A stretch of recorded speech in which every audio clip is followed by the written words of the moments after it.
Entrevista.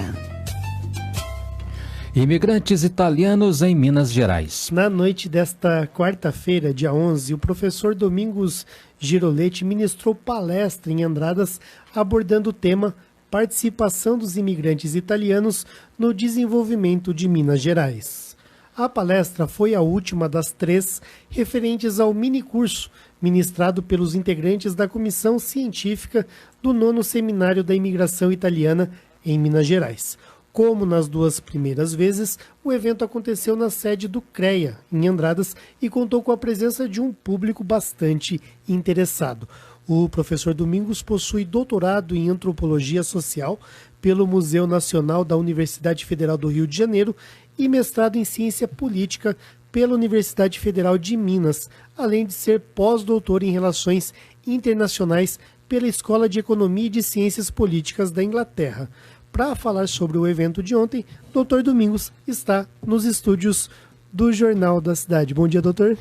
Bom dia, é um grande prazer estar aqui. Primeiro visitar a Andradas, o município, agora visitar a Rádio Vinícola, né?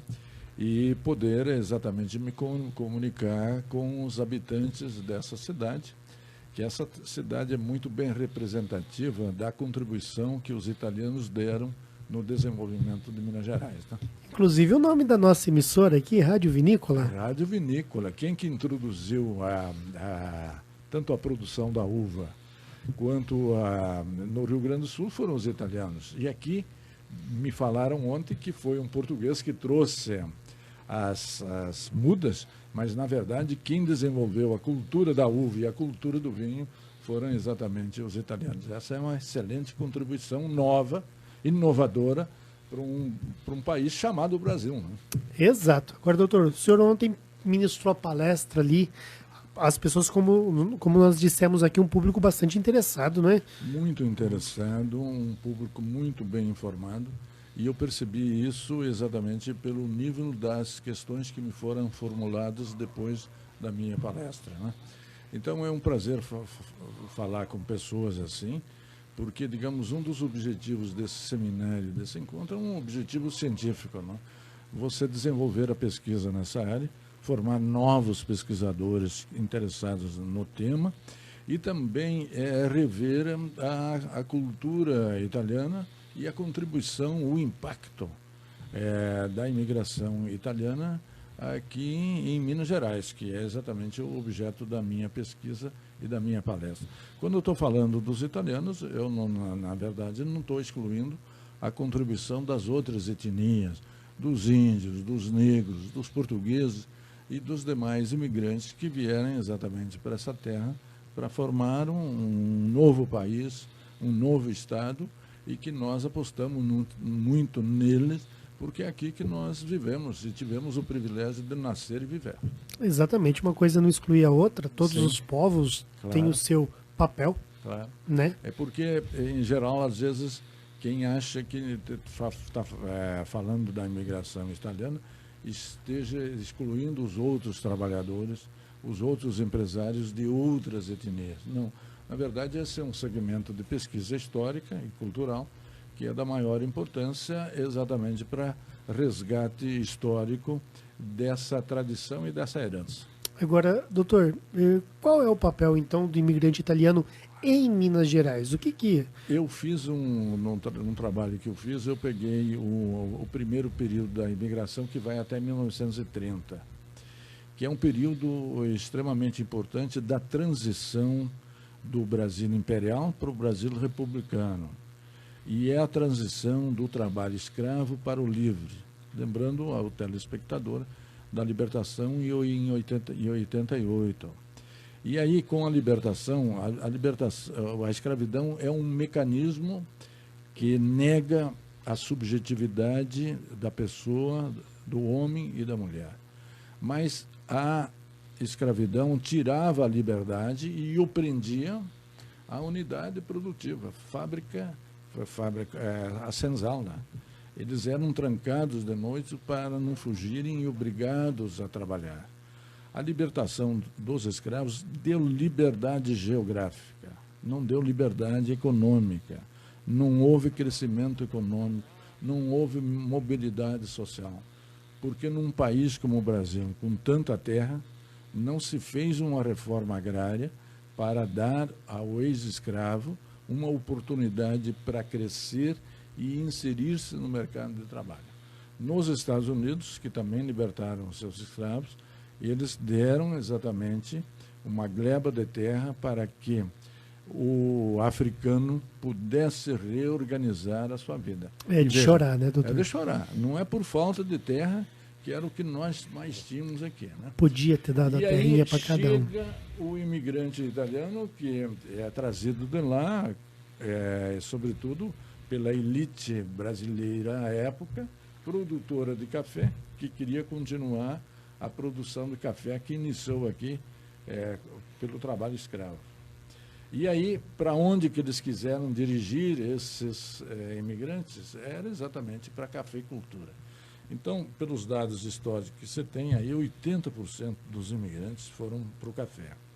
E aí, na zona da mata, no leste de Minas, que começou o café em base escravocratas, e aqui no sul de Minas já começa a produção de café com trabalho assalariados ou parcerias, meiação. E aqui nós também temos uma outra influência muito grande de São Paulo, que no nordeste de São Paulo também começa a produção do café escravocrata. Mas depois, vindo para Campinas, vindo para o interior de São Paulo, para o oeste paulista, nós tivemos exatamente o desenvolvimento do cafezal com mão de obra livre. Além disso, nós temos uma outra iniciativa importante, que foi a modernização do transporte. A modernização do transporte só acontece quando você tem uma produção de grande tonelagem, ou então um transporte de massa de grande tonelagem.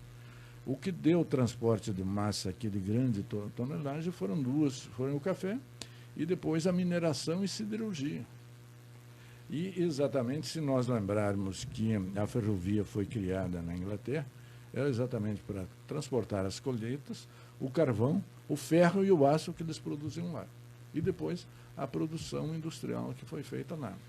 Então, os italianos vêm, além da agricultura comercial, que era o café, agricultura de alimentos nas grandes cidades, por exemplo, Belo Horizonte. Belo Horizonte, tirada a Avenida do Contorno, é formada de chácaras que foram distribuídas para os italianos, com a obrigação de produzir alimentos. E eles pagavam a terra com a entrega dos alimentos semanais para exatamente alimentar a população da cidade. Porque não sei se é ouvinte que não está acostumado, talvez, com a pesquisa histórica, no início da exploração do ouro, nós tivemos muita fome aqui em Minas Gerais, porque todo mundo foi sedento no ouro e no diamante. E nós estávamos aqui 500, 600, 700 quilômetros da corte do Rio de Janeiro e sem meios de transportes para cá. E aí a população passou fome. E aí a marca, e isso teve uma marca na nossa culinária.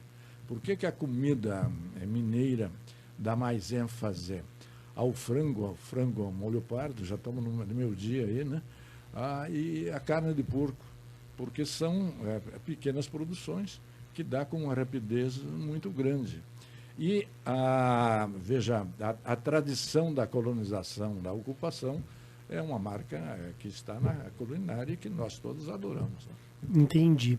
Até citando como curiosidade que no dia 12 de setembro de 1720, a capitania de Minas Gerais era criada em meio à Corrida do Ouro. Da Corrida do Ouro. Mas 1720 é um pouco período anterior ainda à chegada maciça dos escravos, né?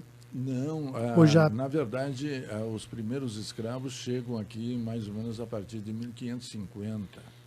A descoberta das primeiras jazidas de ouro é 690. Então, é ao longo do século XVIII que há a maior exploração de ouro.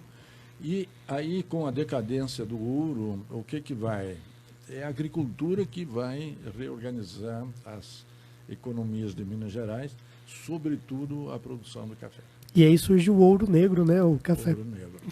Interessante. E aí, voltando ao café, e sobretudo aqui no sul de Minas, que o café, a exploração do café começa exatamente com trabalho assalariado. Nós temos, por exemplo, os imigrantes italianos que logo compram uma terra e desenvolvem a produção agrícola de café em bases familiares.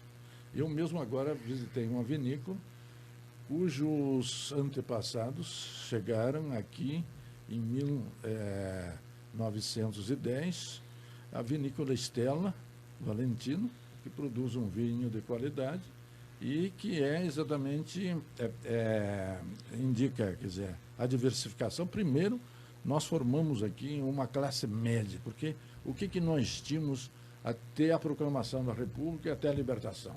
Senhores e escravos, não tínhamos classe média. Era uma sociedade rural, uma economia agrária. Quem criou, digamos, a economia, a classe média, tanto urbana quanto rural, foram exatamente a incorporação dos imigrantes italianos e de outras nacionalidades que aqui criaram indústria. Então, o que é uma sociedade industrial? É marcadamente pelo predomínio da indústria e do setor de serviços.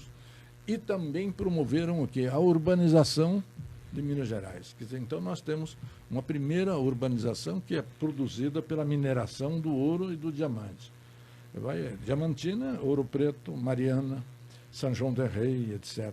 Mas depois nós temos todo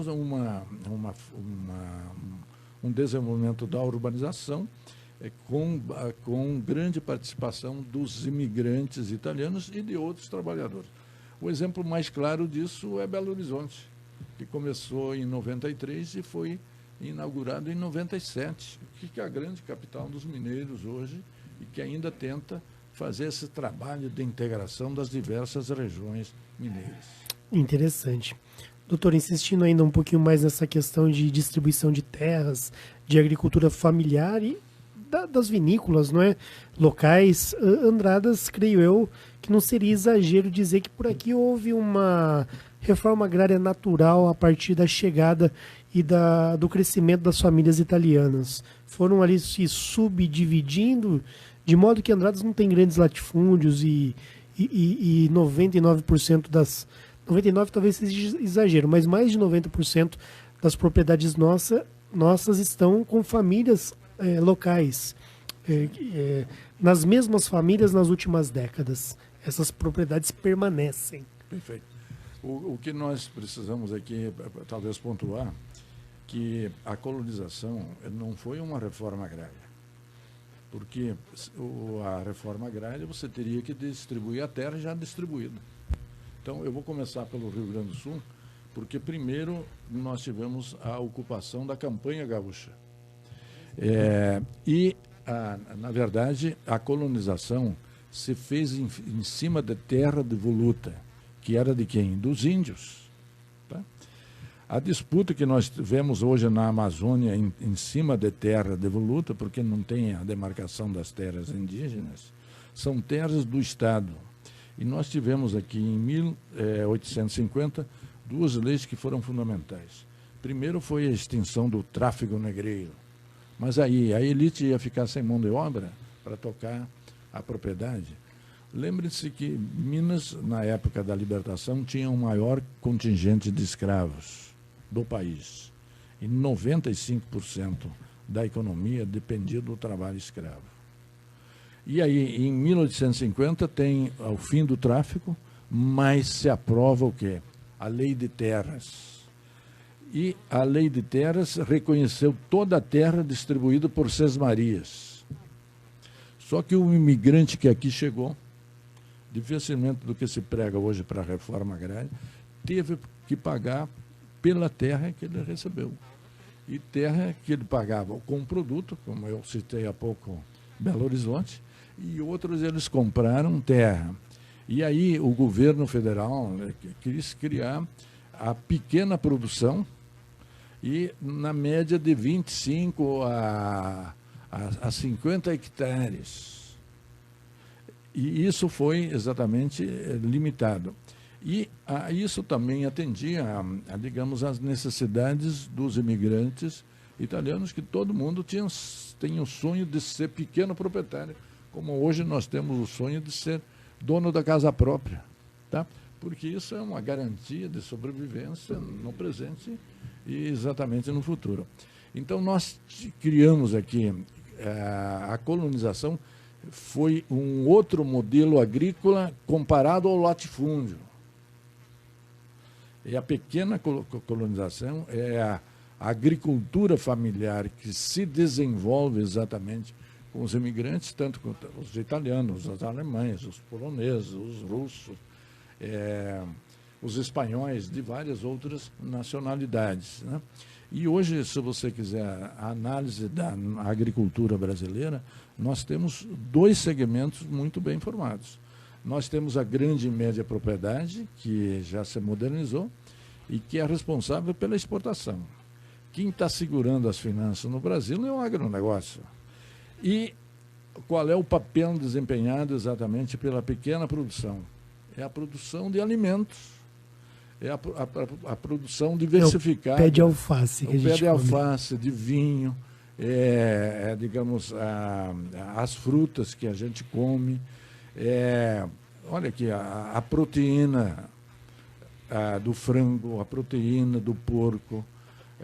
Claro que você também tem a proteína animal. A produção de queijo e do leite. Sim. É tudo pequena propriedade. Eu vejo então, aqui em Andradas... O mercado interno é aqui. E, nesse sentido, Andradas, o que você vê aqui? Assim, o pessoal chega naquelas saveiros, não é? Tirando a alface e levando para dentro, né, do estabelecimento. Né? Então... E aqui vocês têm uma grande vantagem, é que, por ser uma cidade do interior, uma cidade pequena, vocês têm os 3 segmentos muito bem desenvolvidos. A agricultura, com essa diversidade toda, que vai do café à produção do queijo, do vinho e digamos, desses alimentos, tanto de frutas e verduras. Você tem aqui uma base industrial extremamente importante e diversificada, e nós temos uma base aqui do terciário extremamente diversificado, que vai do comércio, vai dos bancos, vai do turismo, que está tendo agora um festival aqui na cidade, do Paraglide, né? Paragliders, etc. Então, são cidades sábias que souberam compor tanto o setor primário, ligado à agricultura, à pecuária, o setor secundário, ligado à indústria, e o setor terciário. É por isso que, por exemplo, nós, na cidade grande, sentimos quase imediatamente a crise. E aqui a crise demora muito mais para chegar exatamente por essa diversificação e combinação dos vários segmentos da economia que dão a fortaleza econômica de municípios como Andradas. É verdade, às vezes a gente acompanha em períodos mais críticos aquelas notícias de demissões em todo o país e etc. E a gente percebe que em alguns momentos Andradas passa incólume, ninguém é demitido. E a gente vê São Paulo, Rio, BH e etc. Demissões e mais demissões. Quem quer ver a crise vai para São Paulo, vai para Belo Horizonte, vai para o Rio de Janeiro e vê a quantidade de pessoas pedintes e dormindo na rua durante a noite. Aí você vê exatamente uma das pontas da crise. A outra ponta da crise são quase 13 milhões de desempregados para um país como o nosso, né? Então, eu acho que o grande desafio é nós retomarmos exatamente o crescimento econômico para dar oportunidades de vida para essa imensa população brasileira e mineira.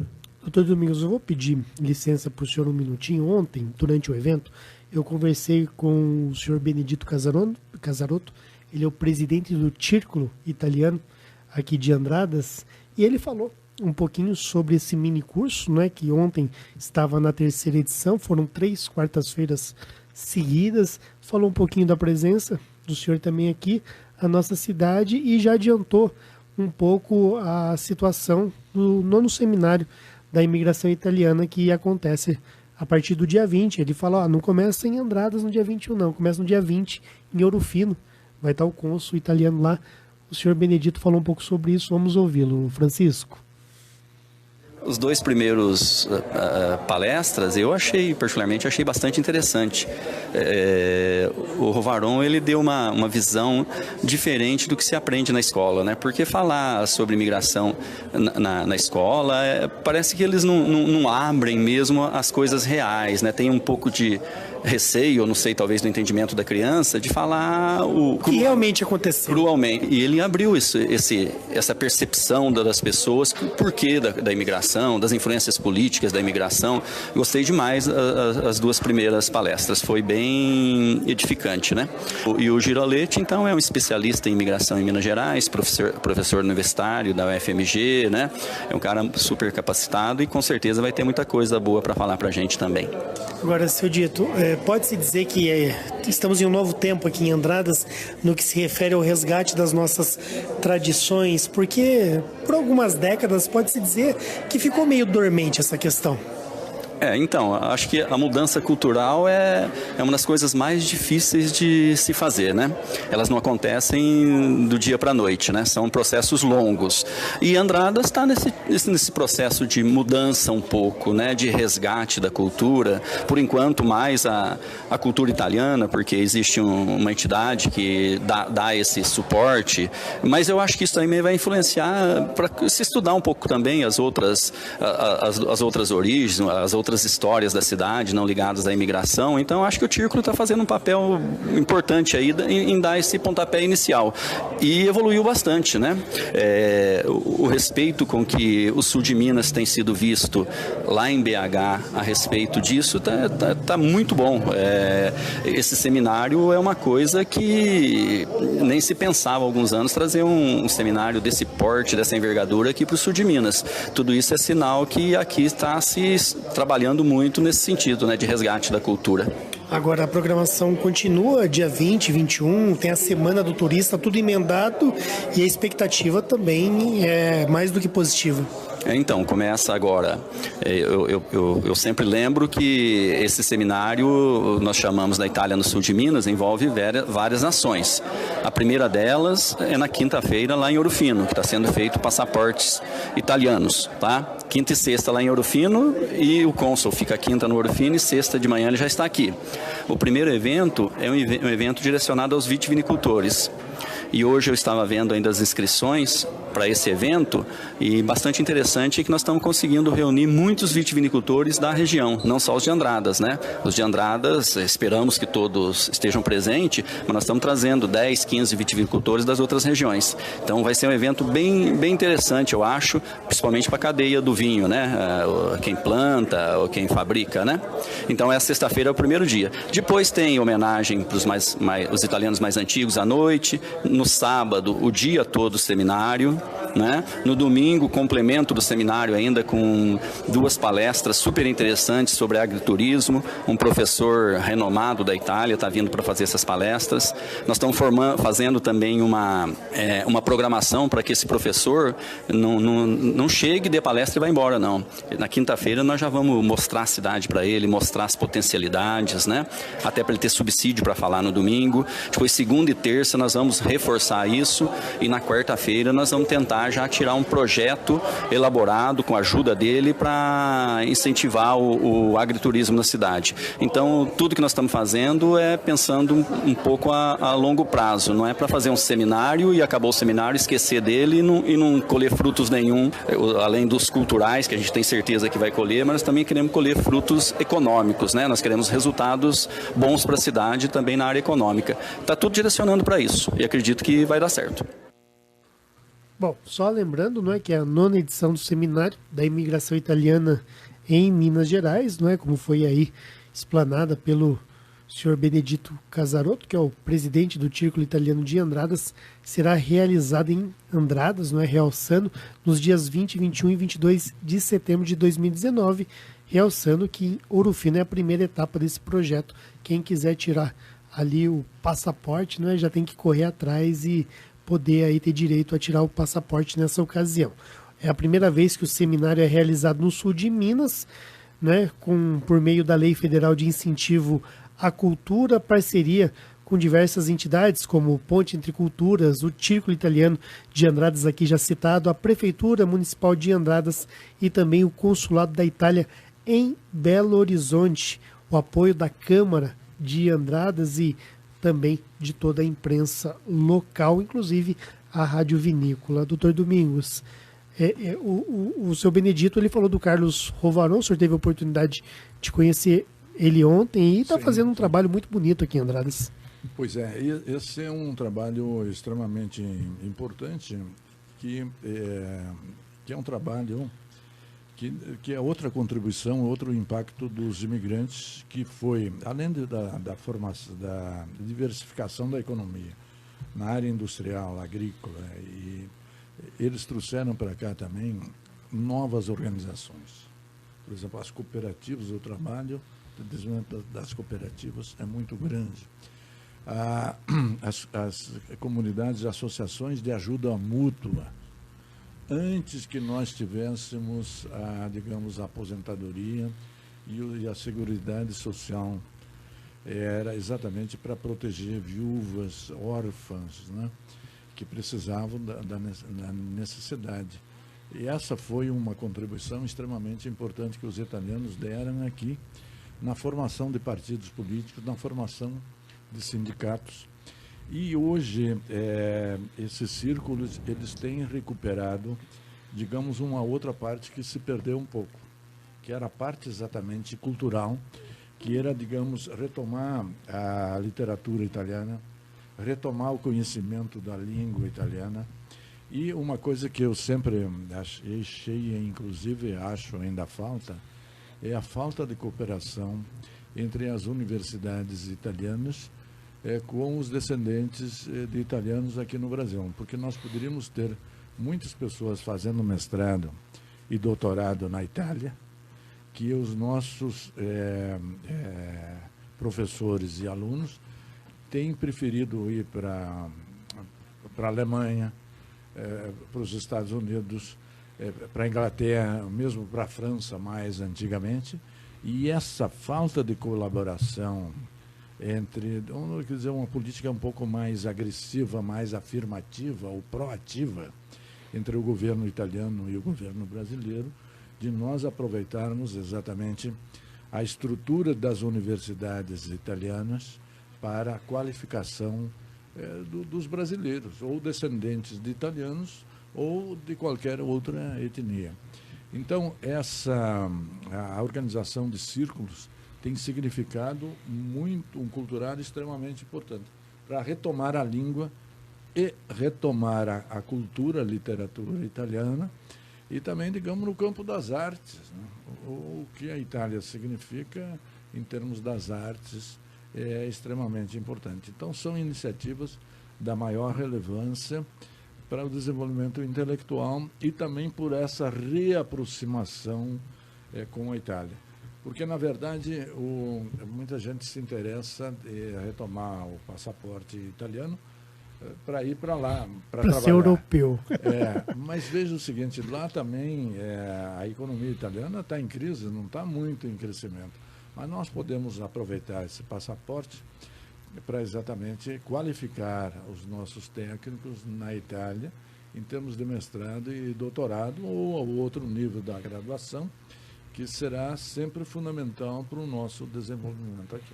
E uma prova disso que o senhor está falando é exatamente a realização desse seminário em Andradas, Sim, que só pode ter ocorrido por conta da existência do Círculo Italiano aqui de Andradas. Se não existisse esse trabalho, não é, os organizadores aí não se interessariam por Andradas, porque viram que existe algo sério aqui. Porque sem essa ponte, sem essa estrutura, sem, digamos, essa experiência do cultivo da tradição italiana, do impacto dos italianos no desenvolvimento, na retomada, digamos, da aprendizagem da língua e da literatura, sem isso, nada opera no vazio, né? Sim. É exatamente ter essa infraestrutura é extremamente importante para que tenha se organizado o seminário aqui e, pelo que visto, vai ser, pela experiência que eu tive ontem, de muito sucesso, e assim o desejo. Doutor, nossa entrevista, nosso tempo está chegando ao final. e a gente vai ter que se despedir agora, mas o senhor citou aí a questão de sindicatos, de cooperativas, e ontem o senhor contou uma história que eu considerei tremenda, e eu vou pedir para o senhor contar, nem que for um pouquinho resumida aqui, porque eu acho que é uma experiência que vale a pena. O senhor falou de uma experiência que envolve ali a construção ou a criação de indústrias ou empresas ou fábricas onde determinadas pessoas ofereciam serviços para órfãos. Sim. E eu queria que o senhor falasse um pouquinho desse trabalho que mistura a economia com o sindicalismo, com cooperativismo e, ao mesmo tempo, com a caridade cristã e católica, como o senhor explicou ontem. Perfeito. E esse é um estudo, na verdade, a minha especialidade foi ter estudado um pouco o desenvolvimento industrial aqui em Minas Gerais, né? Então, eu comecei fazendo um trabalho sobre a industrialização do Juiz de Fora, que foi o principal município mineiro, centro industrial, na Zona da Mata, até 1940. Mas a origem, aqui também em Minas, a Revolução Industrial, começa exatamente pela fiação e tecelagem.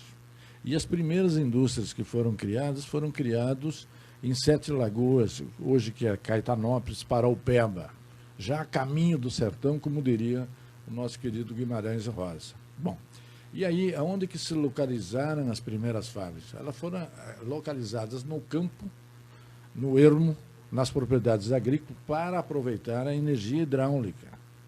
Só que era um ermo, e as pessoas empregavam no início de 120, 150 pessoas. Onde é que você ia arrumar esses operários?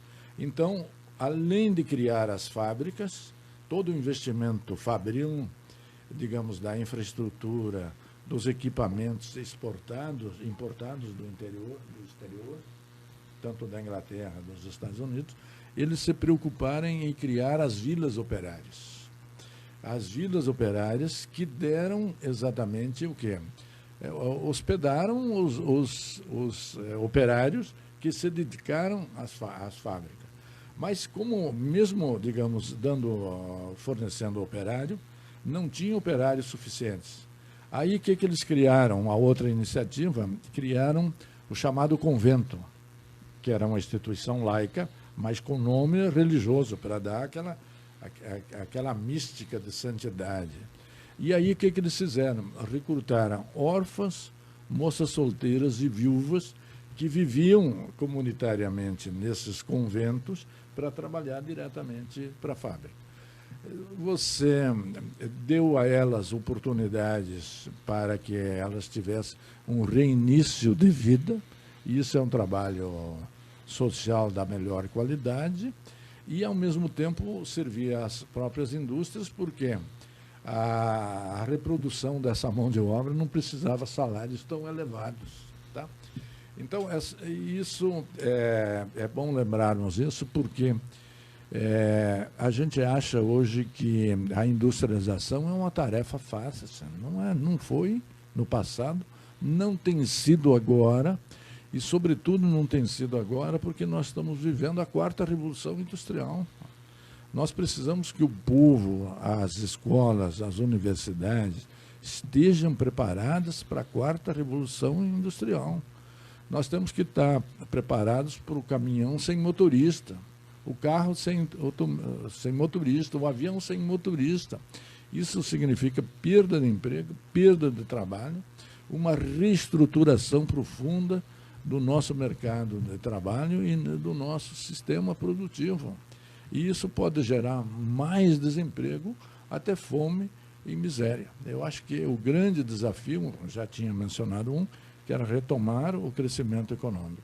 Mas nós precisamos estar preparados para a quarta revolução industrial. Essa é a minha mensagem final para o seu público que prestigiam a Rádio Vinícola e o programa do Sandro, uma pessoa magnífica, extremamente simpática, e foi uma honra conhecê-lo aqui.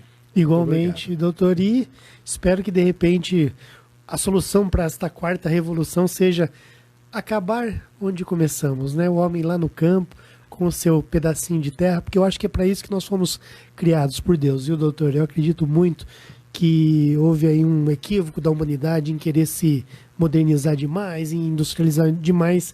Eu acho que o homem no campo ali, com aquele pedacinho de terra, sendo feliz, produzindo, claro, se quiser sair, fazer outra coisa, tudo bem. O homem é livre, né? Mas temos que aprender com os erros do passado, tem que ter realmente a terra que o homem está ali, o coração do homem está ali, viu, doutor?